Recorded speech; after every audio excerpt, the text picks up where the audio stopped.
Welcome, everybody. I just want to introduce our speaker, Jerry. Jerry Zaks, second generation survivor. After retiring in 2016 from a successful career in IT, Jerry started a quest of researching and documenting the history of his parents' experiences and hardships growing up in Poland in the 1930s. Starting with a 2-hour audio interview he conducted with his parents back in 1980, Jerry has spent 4+ years researching his parents' experiences to fill in the details and to tell their story. Jerry's presentation is comprised of historical records, actual Nazi documentation, and audio clips from the 1980 interview. The presentation is not a history lesson, but instead is a deeply personal story about the human experience of the Holocaust. His presentation, Bearing Witness for My Family, Surviving the Holocaust, shows that survival is dependent on your own strength as well as the actions of good people who were resistors to the violence and murder. It starts in 1937 when his parents were 17 and 18 years old, and traces their lives from before World War II, how they survived multiple concentration camps and death marches, and how they eventually rebuilt their lives in America.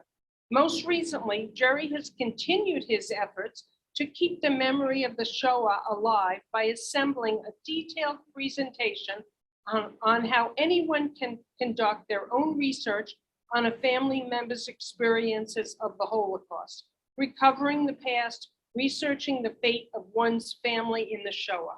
And that's another presentation that Jerry has. So we'll get your feedback. And if you want to hear that one, we'll schedule that one for later on. Take it away, Jerry. We're excited. Thank you. Thank you, everyone. Let me just set this up for a moment.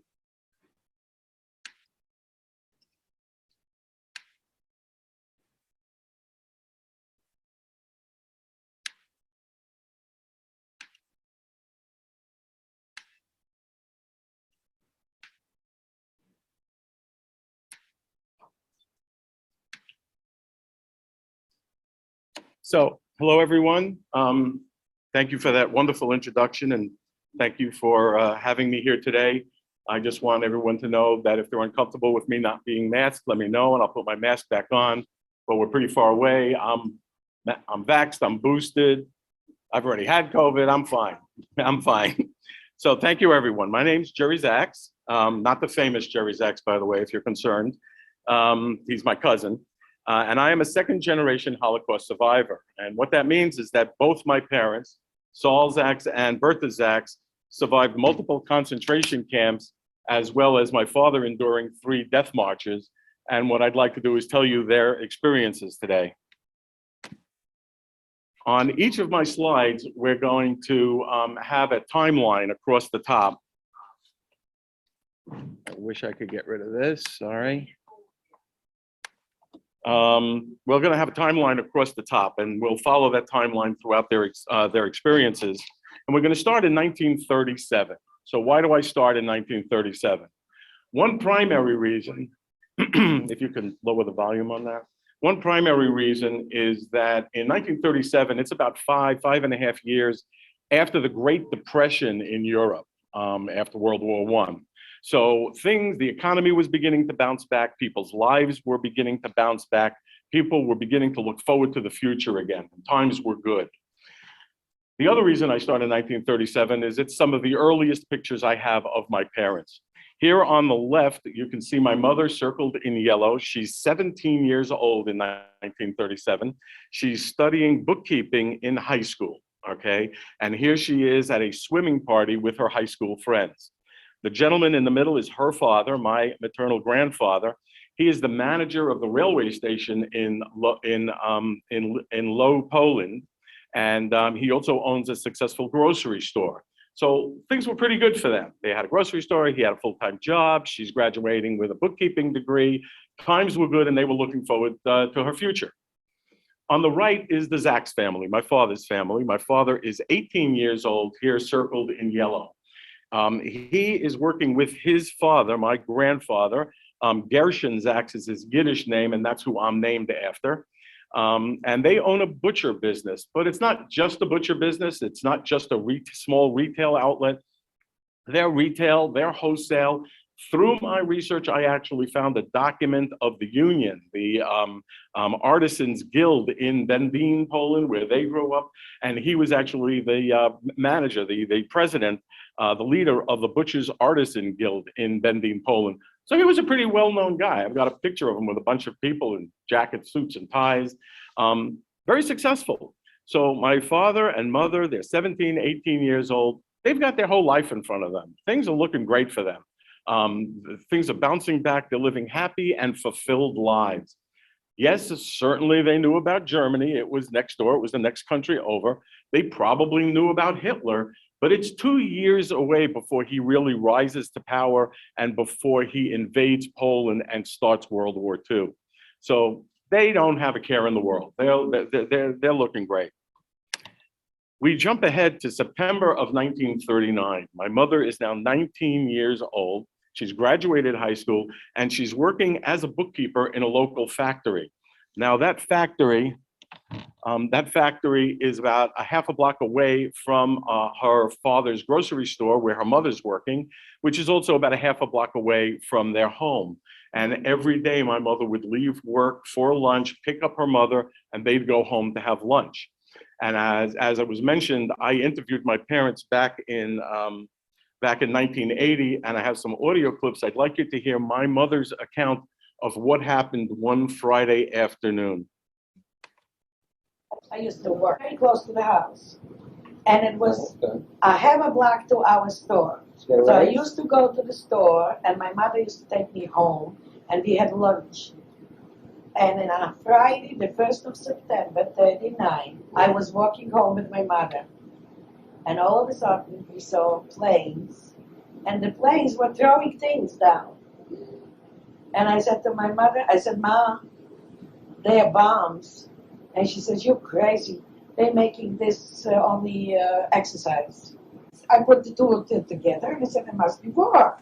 And the bombings were insane.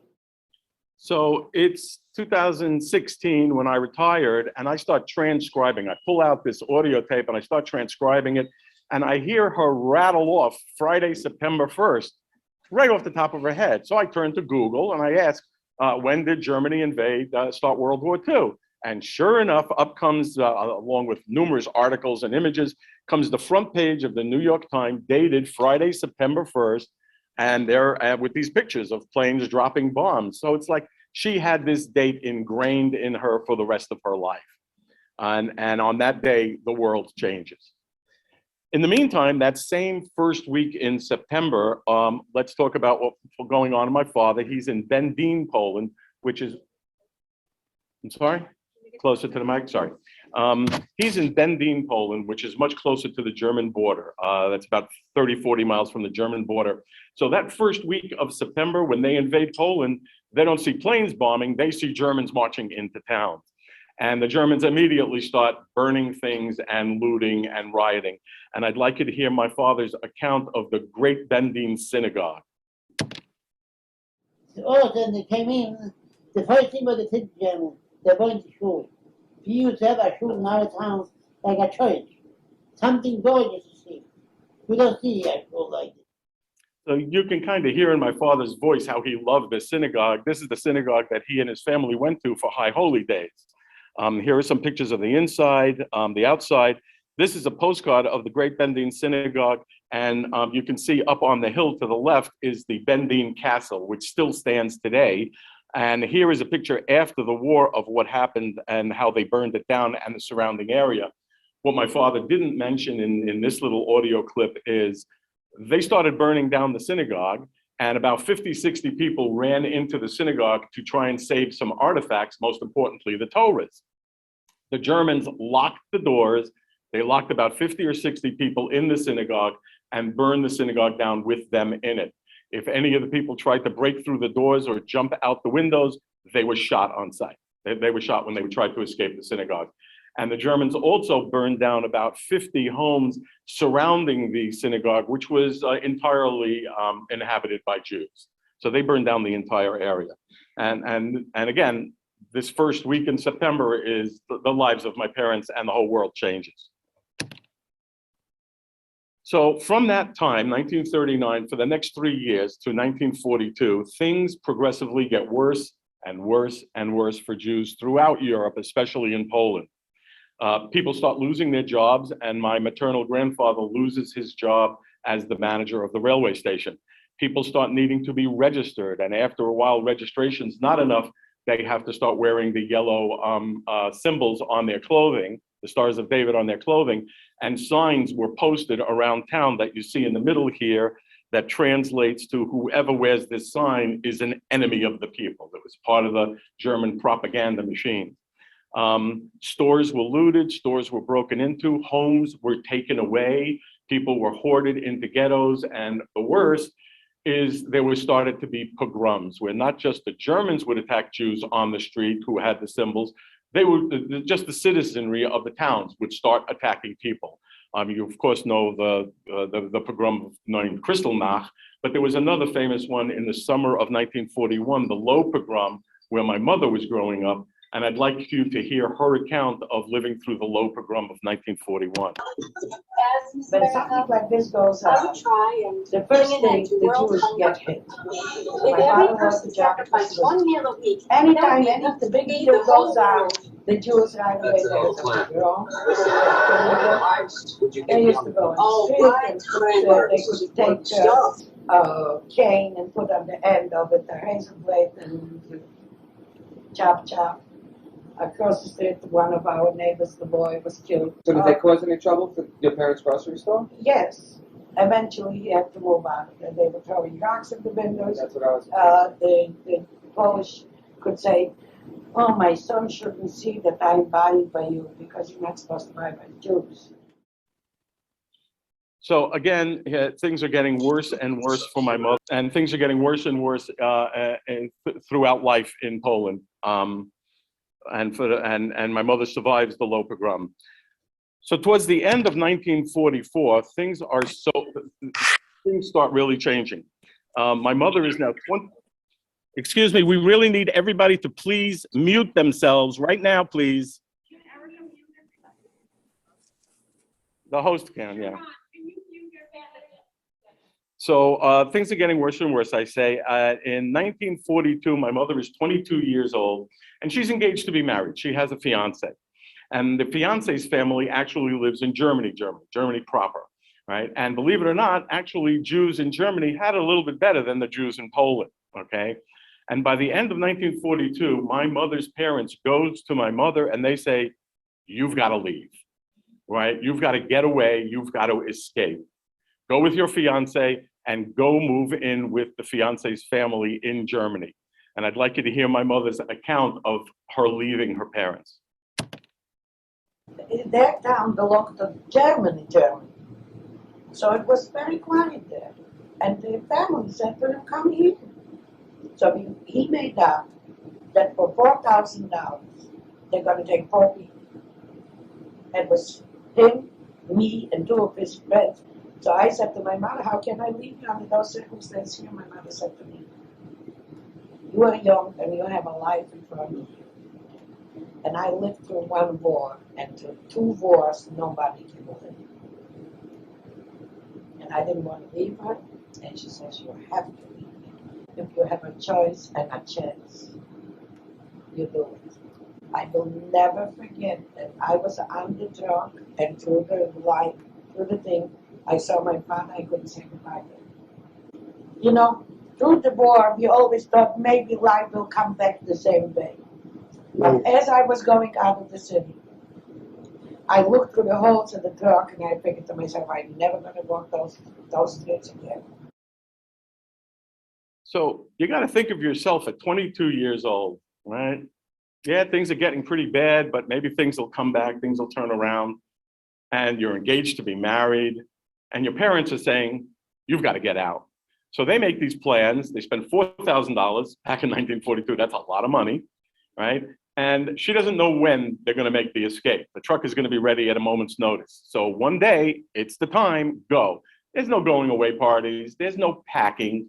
You run and you jump in the back of the truck. And she remembers distinctly peeking through the things of the truck, through the openings in the truck.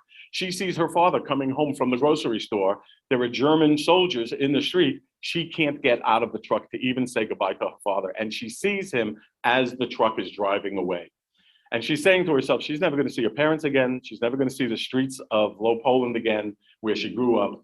And it's true. She never was able to return because at the end of the war, it was in the Ukraine, and she lost her parents. Okay. So she and the boyfriend, she and the fiance, they're on their way to Germany. And on the way to Germany, they stop in Krakow, Poland, because the fiance has a brother there. So they're just going to stop by, see the brother on their way west to Germany. And while they're visiting the brother, there is a selection process. And my mother and her fiance are separated. We'll go into exactly what happened to them a little bit later, but let's talk about the selection process. Okay. Jews throughout Poland and throughout all of Europe, they were stopped randomly on the street at any time. You could be stopped and you could be searched and you could be decided to be freed, or you could be decided to be sent to Auschwitz. Also, thousands of Jews are rounded up at a time, many times, and they're put into stadiums. This diagram here in the lower right is the Haroch Stadium in Będzin, Poland. This is the diagram of the stadium where my father's family went to numerous selections between 1942 and 1944. And thousands of Jews would be lined up here in this back area. My father told me stories of standing there for hours in the rain one night.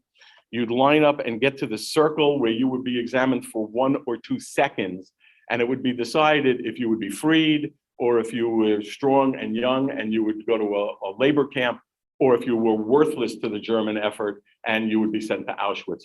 And I'd like you to hear my parents explain the selection process. They took me, my brother, the younger one, and they took the mama and my dad. We all one thing. Explain it to them, the selection process. They used to take Jews, go from door to door, or they said all the Jews tomorrow have to be in this and this place. And usually they took either a football field, a basketball field, you know, some place that you could accommodate like 5,000 people or what. And they stood there and they selected people. They put you one person here, one person here, one person here, one person here, and you didn't know where the hell you were going. After a few of them, you had already the know-how what was going on. If a woman would leave a child standing next to her, or just leave it, they could take this woman and the chances would be that they would put her into a labor camp if she would be young and healthy looking. If she would be with a child on her hand, they put her in a different place and she would go to Auschwitz. If they saw men that they were young and healthy looking, they were putting them in one place. And there were 1, 2, 3, 4. One was to Auschwitz, 2 were to the camp, 3 were to death, you know, that's it. So, I mean, think of it. There are women with children, and if you walk up to be selected and you're holding your child, you go to Auschwitz. If you abandon your own child and you're young and you're healthy, you go to a labor camp and you survive. And people did this. It went both ways. So throughout 1942 and 1944, there were numerous huge mass selection processes in Będzin, Poland. But I want to talk for just a moment about Będzin, Poland. All right, Będzin, Poland, over time, became a very large textile manufacturing area. There were 2 large factories, and there were dozens of small tailor shops. And it was a very successful town, about half Jewish, and it was a big textile area. And in 1942, the Nazis hired this gentleman, Alfred Rosner. Now, he was not a Jew, he was a German, and he was not a Nazi, most importantly. And they hired him to go to Będzin, Poland. They took away all the businesses from all the owners of the businesses and turned all of these factories and all of these tailor shops into facilities that would manufacture German uniforms. right? And he managed the manufacture of German uniforms throughout Bendin, Poland. And when you worked in one of these Rosner factories, you were issued a Rosner work permit. Here's two of them over here. And if you lived in Bendin, Poland, and you had a Rosner work permit, you can be assured you carried it with you all the time, because you could be stopped on the street at any time and you could potentially be selected to be sent away and deported and sent to Auschwitz. But if you pulled out your Rosner work permit, it showed the German officer that you were essential to the German war effort and you were freed and you were allowed to stay free inside Bendin.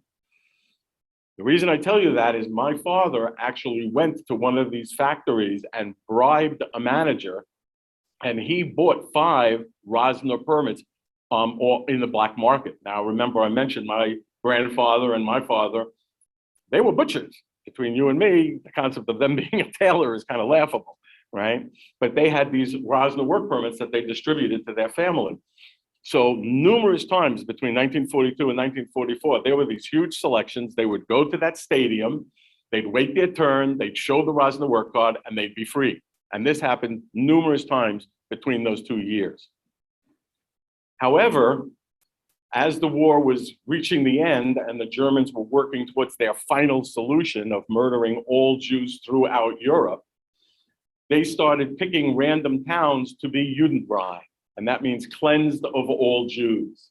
So if you were Jewish and you were in that town that was declared to be Judenfrei, you were gone.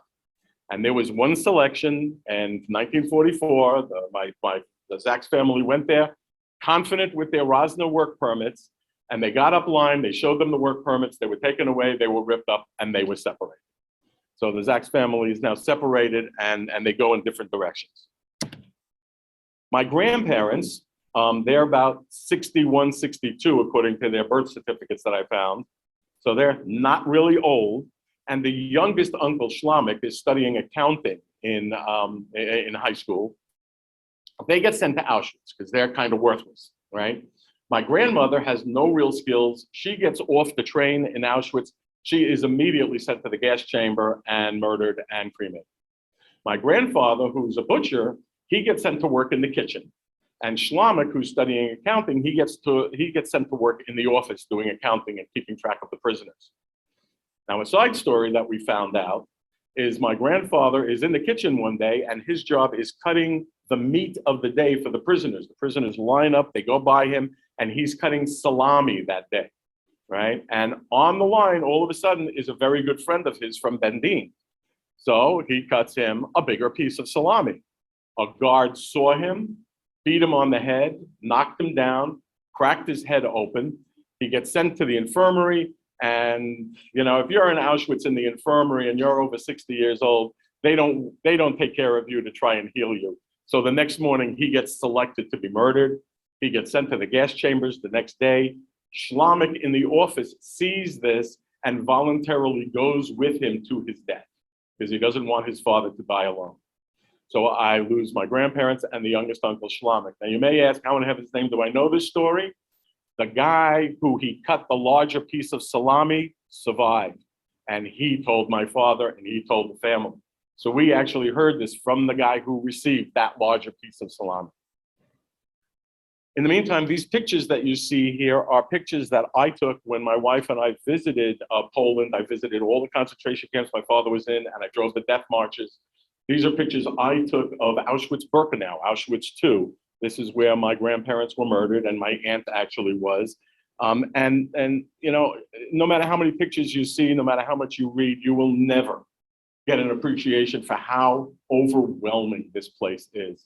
It is enormous. It is 472 acres. For those who don't know, that's over 360 football fields. It is immense. There are 4 crematorium. They each have 20 ovens that are cremating 2 bodies per oven, 24 hours a day, killing 6,000 Jews a day in this killing machine. So it's just overwhelming. In the meantime, at that same selection, my father is 25 years old. His older brother, Shaya, is 26 years old. They're young, they're healthy, they don't get sent to Auschwitz. they get sent to a labor camp, which is a sub-camp of Auschwitz named Blechheimer. Now, Blechheimer is only 30 miles away from Bendin, so they don't put them in those box storage cars. They put them in just a normal passenger car. My Shia, my uncle Shia, he was quite a character. He actually snuck aboard a bottle of liquor, got one guard drunk, knocked out another guard, and he jumped off the train on the way to Blechheimer. He jumped off the train with a number of other people. My father had the opportunity to jump off the train, but he was there with some younger female relatives and a few of his friends. He decided he was going to stay on the train and try to protect them. So they're separated. Uncle Shire joins the Polish underground and lives his life as a Gentile. Here is a phony ID that my cousin actually still has that he made. This is him and his phony ID. And my father goes to Blechheimer. He is tattooed with the number 179085. And you can see it here on his arm in a blow up in his later years. And he's in Blechheimer for a little under a year, working hard labor, repairing railroad tracks. There's a huge railroad yard right behind these trees here. So he's in Blechheimer. It's now January of 45, and the Russian army is beginning to approach from the west. So Blechheimer and a number of neighboring camps, they start to get evacuated, and everybody is put on a death march to a concentration camp further to the west, Gross Rosen. For those of you who don't know, a death march is a forced march of prisoners, usually between concentration camps. There's deliberate starvation, there's dehydration, they neglect injuries, there's humiliation and abuse. And most importantly, if you can't keep up pace, you are either left to die on the side of the road or you are simply shot and your body is left on the side of the road. And these are pictures of different death marches. So my father goes on the first of his death march from Blechheimer to Gross Rosen. And this map here, in my research, I actually found the exact date the death march left, all of the towns the death march went through. And when I toured these concentration camps, I toured Blechheimer and I drove this death march and I toured Gross Rosen. So Blechheimer is evacuated at the end of January 45. This is in Germany, so the average temperature is about 32, 33 degrees that they're marching. Blechheimer has 4,000 prisoners on this death march, and they are joined by 6,000 other prisoners in surrounding concentration camps. So there are 10,000 people on this death march going across these towns, 127 miles in 12 days. On this death march, 800 people are murdered. And one of the things that really kind of blew me away a little bit is this is just one example, this town, Ukalazi. It actually says in the literature that they went right through Ukalazi. And this is the town center of Ukalazi, a picture, again, I took down here. It's a gorgeous little town. It's a beautiful little European town. And I can't help but wonder, did it look like this when my father and 10,000 other prisoners marched through it? And more importantly, when you hear how the Germans didn't know what was going on, what did the townspeople think when 10,000 people dressed like this marched through their town? It boggles the imagination as far as I'm concerned. So he's on this death march. He arrives at Gross Rosen. Again, according to my research, he arrives at Gross Rosen in February 2nd. And everybody on this death march who arrived in Gross Rosen is only there for 7 days before the Russian army is catching up again from the east, marching west. And now Gross Rosen has to be evacuated. So everybody in Gross Rosen is put in these storage cars, right? These cattle cars, and they are all taken to Buchenwald. A little side note is that this train that was going with all these cars, the Allied forces actually saw this and thought it was supplies and strafed it with enemy aircraft, killing dozens and dozens of prisoners in those trains. But yet again, my father survived in that train. So according to my research, he arrives in Gross Rosen February 2nd, and they're there only for 7 days before going to Buchenwald. That would mean he arrived in Buchenwald on February 9th. Well, through my research, I found dozens and dozens and dozens of documentation about my parents. It's almost crazy how Germany was obsessed with documenting their atrocities. The Holocaust is the most documented genocide in the history of the world. And on the right here, you can actually see I found the transfer document for my father from Gross Rosen to Buchenwald. You can actually see here in the lower right-hand corner, remember, European dates are switched. It's not a month day, it's day month. So this is February 9th, 45, leaving Gross Rosen and arriving concentration camp Buchenwald on February 9th, 45. So my research says he'd arrive on February 9th, and now I've got actual Nazi documentation of his transfer saying he transferred on February 9th. So I know he was on that train. I know when he arrived. Right, this document is one of the more amazing documents I ever found. It's got his Auschwitz number that was tattooed on his arm up on top, his name, his birthday. Benzenberg is the German name for Bendin, Poland. It says he's a Fleischer, which is German for a butcher. It actually is the only documentation of my grandparents, showing that my grandfather, Herschel Zaks, was a butcher. My grandmother, Friedrich Zaks, her maiden name is Jakobowicz, and they're in concentration camp Birkenau. So this document shows that. And most amazingly, it's actually signed by my father. I can recognize the signature to this day, right? Here is another document that I found totally independently. It's an addendum to the report of people arriving in Buchenwald, and it actually has on page 2, every time you go to another concentration camp, you get a new number. So his number in Buchenwald was 124560, and here's his name, Saul Joseph Zaks. And that number 124560 is actually in the upper right-hand corner of this document too. So all these documents corroborate. So now he's in Buchenwald. He's only in Buchenwald for about 2 months when now the Allied forces are approaching from the north and Buchenwald needs to be evacuated. So Buchenwald is evacuated again with surrounding concentration camps, and he's put on his second death march south to Dachau. And between the people in Buchenwald and everybody around Buchenwald, this death march is 28,000 prisoners. Think of 28,000 prisoners marching south through the farmlands of Germany.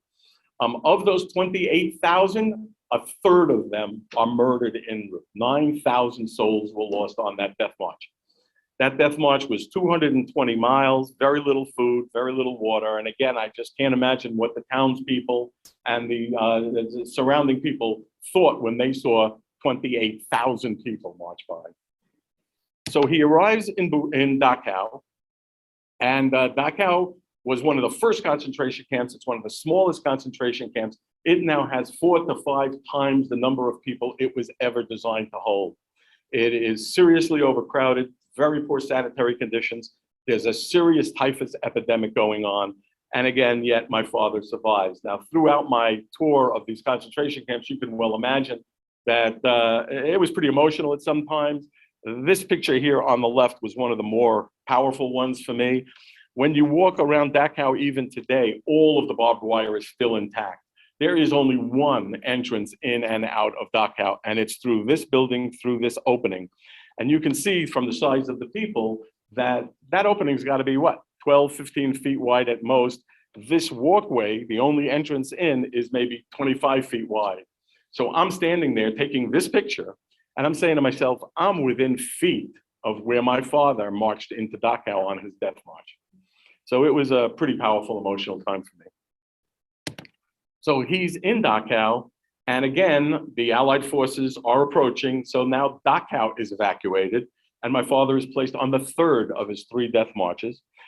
Everybody in Dachau who can walk is now placed on a death march south to the town of Tegernsee. Dachau is evacuated April 26th, and only 3 days later, it's liberated by the Allied forces. So if he wasn't on that death march, he would have been liberated with everybody else in Dachau. Now, a little side note of interest in my research, totally independently before I went on my trip, I found this picture here on the right. And I thought it was an interesting picture that I put aside. I saved it in my notes, and it was simply labeled a photograph of April 28th from a balcony in Percha, Germany, of a death march out of Dachau. Well, I don't know which death march it was. I know very little about it. When I was in Dachau, Dachau has an amazing museum on site. So we're walking around the museum, and my wife and I, we always separate and find things. And all of a sudden, she's sitting right over there. She starts yelling out my name in the middle of the museum, yelling out my name. And I go running over to see what. And for the very first time in that museum, I find this map. This map is actually a picture I took through the glass in this museum. of the path of that death march, that last death march out of Dachau that I know my father was on. And sure enough, it leaves April 26th and it passes through Percha, Germany. So I remember this picture. This picture was taken April 28th. Now, let's be clear, I am more than realistic enough that out of 7,000 people on the death march, of these 17 people in this picture, it's highly improbable that my father's in that picture. But it's not impossible, right? He could be in this picture. And if he's not in this picture, of these pictures of these people on the death march in the pouring rain, he is on this death march going through this path, right? Either in or out of this picture. So it's pretty amazing. So he's on this death march heading towards Tegernsee, and every night they just sleep in the open. They sleep out in open fields and they're on their way. And one morning they wake up and the guards are gone. They desert and they run away. And my father, with a friend of his, through all of these concentration camps, looks around. They don't know what to do. Are we free? Are we not free? What's going on? When they see the Allied forces come over the hill and they realize they're liberated. So they're liberated in early May of 1945, and they've got to start figuring out what they're going to do with the rest of their lives. So we've gone from 1942 during the selection process through my father. Let's review what's going on with my mother, right? Remember, she left with her fiance and stopped at her fiance's brother in Krakow, and there was a selection and they were separated. The fiance was some form of an engineer. I don't know any more details than that. And he was placed in a group of men traveling the countryside doing repair work, random repair work, gates, roads, buildings, bridges, whatever. And my mother gets sent to her first concentration camp, which lo and behold, is also Blechheimer. Now, I'm sure they weren't there at the same time. The dates are way off. But she gets sent to the women's camp, subcamp of Blechheimer. She's there for some amount of time and then gets transferred to Martha II outside of the town of Mulhausen. This is where Werner von Braun was starting to do his rocket research. And they took over an old clock and watch factory to do the mechanisms of his experimental rockets, the A1 through the A3. And my mother was taken there to do work, slave labor, in that clock and watch factory working on the A2 rocket. I've got audio of her talking about how she worked on rockets that were hitting England. But there came a point when Werner von Braun's experiments were being finished, he was ready to move on to the V2 and move to Peenemünde. So the clock and watch factory was closed, the concentration camp was closed. My mother was transferred to Bergen-Belsen and was put to work in the kitchen in Bergen-Belsen. And what I'd like to do now, hopefully, is have you hear my mother's example of her in Bergen-Belsen. At that point, our food was impossible. We had bread that was green inside, and we had soup made out of the stuff that you give cows to eat. We were living at that point in a factory building that each room had about 120 women, 3 stacks up, you know, the bunk beds, straw inside and very wooden, and that's it. Some of the Czechoslovakians told the girls that it's going to be very close, that that the Germans will get out. So I organized the whole kitchen, and we ripped apart a couple of beds, and we had knives and hammers and choppers. We were watching the Germans, that we were afraid that they were going to do us harm before they will run away. So we were watching them, we were prepared to fight. So one of the interesting things that I got out of this talk from my mother is, you remember early on, they were ready to go along, let's live it out, things will get back to normal, things will, you know, things will be okay. Now, 3 years later, with what she's been through, they're ready to fight for their lives, right? And my mother actually organizes the kitchen and gets knives and choppers, and they're ready to fight to the death, right? In the meantime, that didn't happen. As the Allied forces approached, the Germans just disappeared and they just abandoned it. So my mother, with a few friends she made in Bergen-Belsen, they're standing around going, okay, I'm free, now what do I do? The first thing she does is she starts going back to Krakow with these friends of hers, because that's the last time that she saw her fiance was in Krakow, right? And she knows her fiance's brother was in Krakow. So it's the only place she knows. So she starts heading back to Krakow. So my parents start trying to put their lives back together. My mother is in Bergen-Belsen on her way to Krakow, trying to get her life back together. My father's in the middle of nowhere. And what he does is he hears that there are displaced person camps popping up to try and help these refugees and help these prisoners. So he starts heading to a displaced persons camp north. And with a friend of his, a gentleman by the name of Victor Blumenstick, who lived in this area, they were friends all their lives. And they start marching north to go to this displaced persons camp. Well, my mother gets to Krakow and she finds some friends of the fiance and of the fiance's brother. And she hears the story that he was out in the fields, and every once in a while they would sleep in barns while they roamed the countryside doing this repair work. And every once in a while somebody would hide underneath the hay in order to try and escape the next morning. And the story goes, she found out is one night he decided to do this. He hid underneath the hay, and about 20 other people hid under the hay that same night. So when they woke up in the morning and they gathered everybody together, it was clear that some people were missing. They searched the barn. It wasn't too tough to find them, and they were all shot. So now she's lost her parents. She's lost her home. She doesn't have a job. She doesn't have money. She doesn't have a place to live. And now she doesn't have her fiance. Her fiance has been murdered. My father is working his way north with his friend, Victor, to go to this displaced persons camp. And on the way, they find a barn that is housing refugees for the evening. So they go to the barn, they knock on the door, and they say, can we stay? And Victor's not feeling well. He's got either a bad cold or the flu, nothing terrible, but he's not feeling well. And it's very late at night. And the guy who answers the door to the barn tells my father, sorry, we're full, you can't come in, we have no room for you. My father starts yelling, you gotta let us in, it's late, my friend's sick, we have no choice, we have nowhere else to go, you gotta let us in. And all of a sudden he hears somebody, obviously somebody in charge of the barn, yell out, get rid of them, he's disturbing everybody, slam the door on them, get rid of them. Well, my father goes a little berserk, he bursts in to find that guy, and you can well imagine he's gonna have a fight with this guy. But that's not the case. My father recognized the voice of the guy in charge of the barn that night, and it was his brother who jumped off the train a year earlier. And that's how my father and his brother got reunited. So the brother sets up somebody else to be in charge of the barn and joins my father to go up to the displaced persons camp. They resettle their lives in Stuttgart, Germany. In the meantime, my mother is with her friends in Krakow, and the friends get invited to a wedding, and the friends don't want to leave my mother alone. They're afraid she's going to harm herself, right? And they insist that she come with them to the wedding. And my mother says, I don't know these people. And they go, don't worry about it. They'll love to have you. You got to come. And they drag my mother to this wedding, which happens to be in Stuttgart, Germany. So you can guess, my father is invited to the same wedding. My mother and father meet at the wedding. They get married in April of '46. They settle in Stuttgart. They spend the next 2 years having my older brother, and it didn't take 2 years to do that. They spend 2 years applying for war reparations, which are never granted. I've got dozens of documents of my parents applying for war reparations and an equivalent number of documents of them being turned down for one reason or another.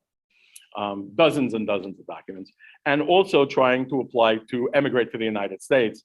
And finally, in 1949, they get permission to emigrate to the United States. Here is their ship manifest. And they move to the United States, and new families are formed and life continues. In the meantime, Shia, who's in Stuttgart, Germany, he hears that his wife, my Aunt Lily, survived Auschwitz and is back in Bendin, Poland. He goes and gets her and brings her to Stuttgart, Germany.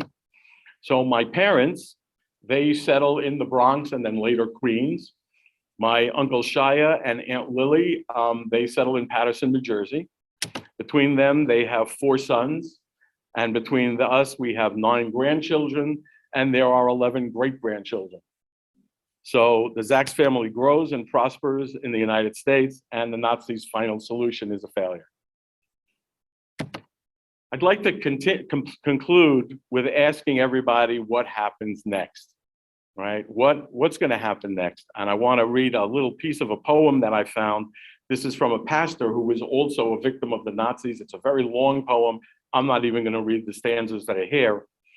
But two of them are, first they came for the Jews, and I didn't speak up because I was not a Jew.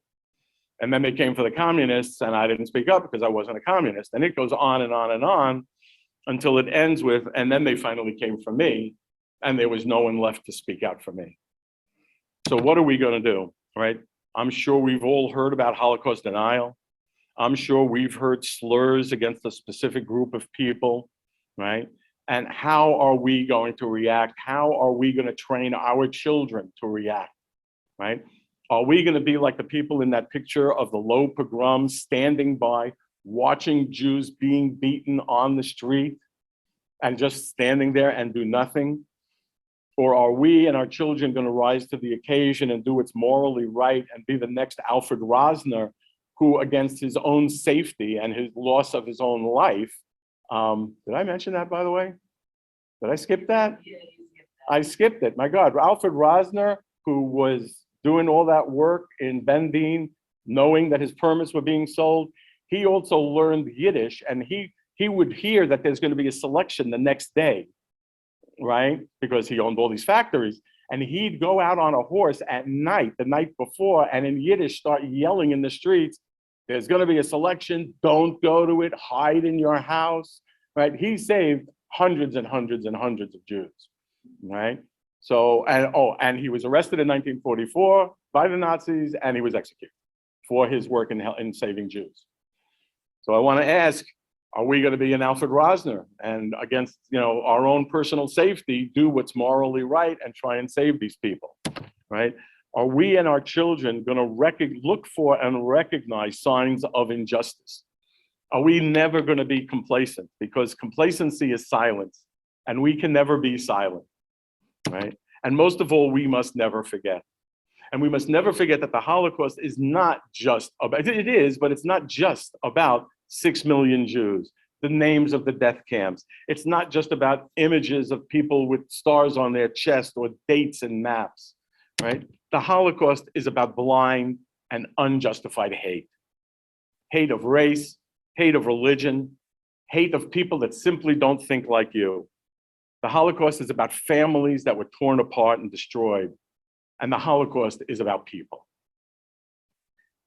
That's it. Thank you very much. This is a map of my parents' movements. As it was mentioned earlier, I have 2 talks. I have this one and a talk on how I do all of the research over 4 years. And if anybody's ever interested, or if you know of a synagogue or a public library or a church or a high school, I do this at the Mawa High School a few times, please give them my contact information or tell them about me. Thank you very much for listening. I hope it was okay, and I'm open to any questions. Yoshikawa was unbelievable.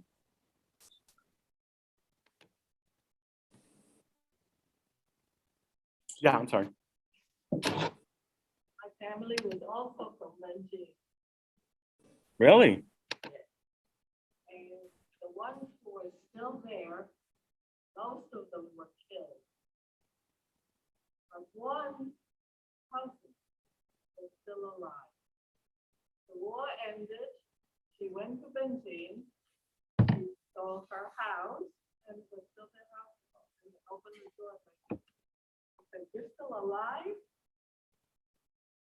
She couldn't stay there. It was her house, couldn't stay there. Well, yeah. We had a relative in London, and she went to London. And somebody told her to put it there. There was a German Jewish head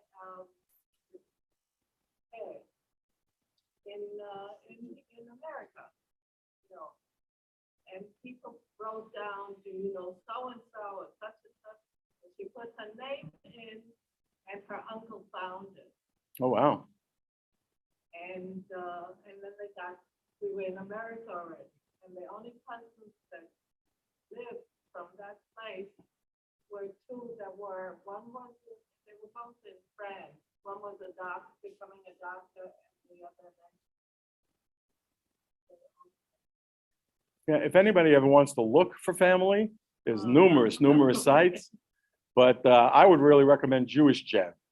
Let alone, you can find people there. They've got a thing called Family Finder, which is one of the more amazing websites I've ever found. I have put in, my father's name, Saul Zaks, or just Zaks in Bendine.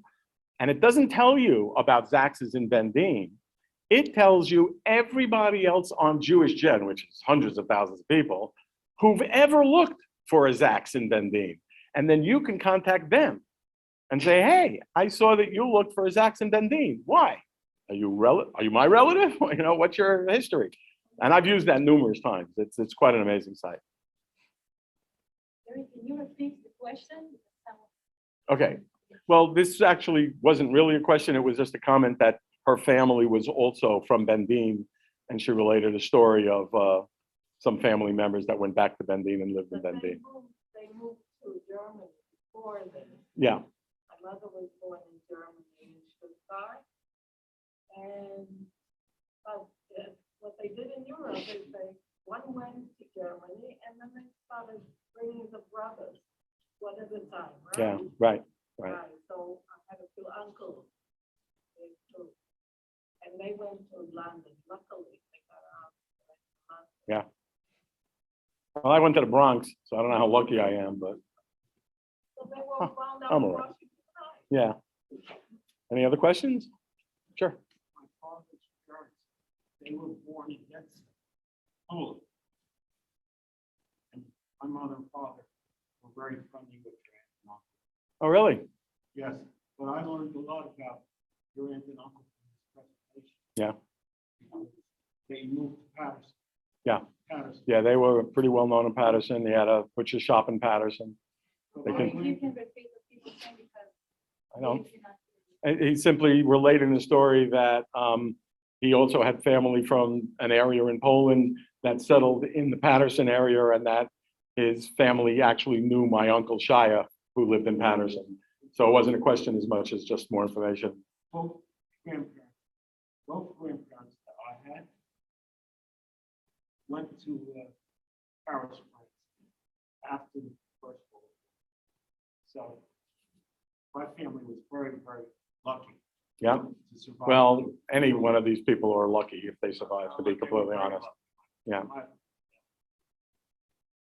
Yes, please. What part of the Bronx? What part of the Bronx? Bryant Avenue. Right off. Were you that neighbor that's Bryant Avenue, right off the concourse? Yeah. The building's gone now. The high rise is gone. I left the Bronx. I was asked what high school. I left the Bronx when I was 3 and moved to Queens. So I grew up in Queens. I went to Campbell Junior High School, John Brown High School. Yes, I'm sorry? No, my father was Saul Zaks. My uncle was Shia Zaks, his older brother. He was Shia Zaks. I used to go getting free. I'm from Paris, Uh-huh. so I remember size that. That's my uncle. I knew him all my life growing up, and I knew my Aunt Lily, his wife. She passed away when she was 93. I knew her all my life. Yeah, I visited Patterson with them many, many times. Well, I guess no more questions. I mean, I'm going to be staying for lunch. Oh, were there any questions in the chat?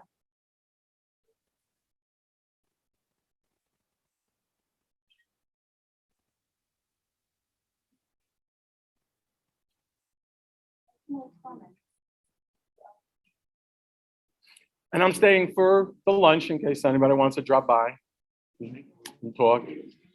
Right, all this information, the entire audio and the entire transcript and 60 pages of all of the 4 years of research, I've now packaged up and donated to the United States Holocaust Memorial Museum. If you go there and type in Zaks, the first one that shows up is my Aunt Lily, because she did Steven Spielberg's Shoah talk. And the second one that shows up is mine, which is my parents' audio, 2 hours of audio recording, and 120 pages of the transcript and all my research. So you're gonna be really bored reading that. Thank you Yes. so much for sharing. Very good. Very well done. Very good. Very well done. So easy to understand. Well, thank you. My mother's father war.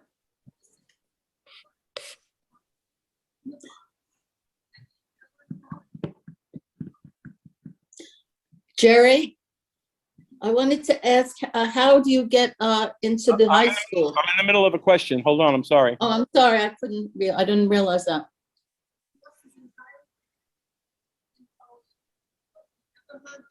Yeah, yeah. Well, my parents, I would almost say never. I can't say never, but almost never talked about it. And what happened to me is in 1980, I read a book called Children of the Holocaust by Helen Epstein. And to make a very long story short, it changed my life. I actually met her and I told her that. And it was chock full of an amazing information, but I got one important thing out of it, one important concept, right? If you were a child of survivors, you never asked your parents because you wanted to protect them, and you always wanted to know. And the parents never talked to you about it because they wanted to protect you from the horrors, and they were always hurt that you never asked, right? So after I read that book, I was in my parents' house visiting them. I was having dinner, and at the end of dinner, I said, hey, listen, I got to ask you something. I read this book, blah, blah, blah. It's about this. And I was wondering if we can talk about it. And I remember, like it was this morning, my mother burst into tears. And I said to myself, this book is nonsense. I did exactly what I was afraid of for years. I upset her. And it didn't take long to find out that she burst into tears because I finally asked. And then I said, and then they started talking right in the middle of dinner. And I said, no, stop, stop, stop. Let's clean up. Let's move to the living room. And I've got a tape recorder and I want to tape it. And she burst into tears again. So we moved into the living room somewhere around 9 o'clock, 9:30, right? And I started interviewing them. By the way, I'm the worst interviewer in the world, I found out, because I listened to it 35 years later. And I have all this information. And I brought 2 hours of cassette tapes. Remember cassette tapes? Everybody admit how old they are, cassette tapes? I had 2 hours of cassette tapes and I used it up. And they continued talking for another hour and a half, 2 hours that I don't have recorded. And I'll never forgive myself for not having more. I never knew they talked for that long. And I never got more. So that's how this started. In 2016, I pulled it out to transcribe it so I don't lose it. And I found out how much information was missing. I learned that my father was in 4 concentration camps and he was on 3 death marches. And he named the concentration camp.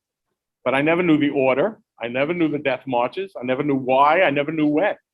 It was 4.5 years of research that I do now feel very confident that I pieced all the pieces together and it all makes sense. But to fill in those gaps from that interview took 4.5 years and it's still not finished. Because I can't find information about my mother because all the records are in the Ukraine. And I've been finding it very difficult to get the information out of that. Oh, right, Karen, you had a question. Yeah, I was just saying, how can you get into more of the public schools? How can you do that? I know you said you went to MAWA, but I was teaching in Allendale, and I know the 6th grade social studies teacher said that was a bunch of years ago that they now have a Holocaust curriculum. Well, New Jersey has a state law that there has to be a Holocaust curriculum in every high school in New Jersey. Now, if you have a friend in Allendale, guess what? Go tell them about me. She's not there anymore. Oh well. I'm now a member of the MAWA Thunderbird Partnership, which is a bunch of quote unquote experts. So anybody can find, if they're looking for anything on the Holocaust, they'll find me. I've already done 1 talk for 1 class, and I'm now scheduled to do 5 more talks in March for a series of senior high school classes. You know, I love doing these talks for anybody, but my daydream is to do it for the young, to do it for high school students, because somebody's got to slap these kids around and make them understand what's happening. How have you, how do you reach out to Bergen County, let's say, not just local? I've so far found 1 person in the MAWA school system. They've told Oakland, and I'm now in contact with somebody from Oakland. it's a tough process. If anybody has ideas on how I could do that, please. If you've got kids or grandkids that are in high school, or your grandkids are in high school, go to the social studies student and department and ask them if they need anybody. And give Good them my idea. contact. I don't know. It's hard to just knock on the door of a high school and say, here I am. Yes.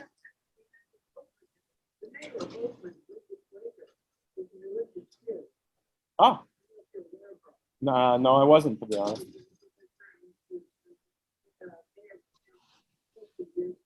Interesting.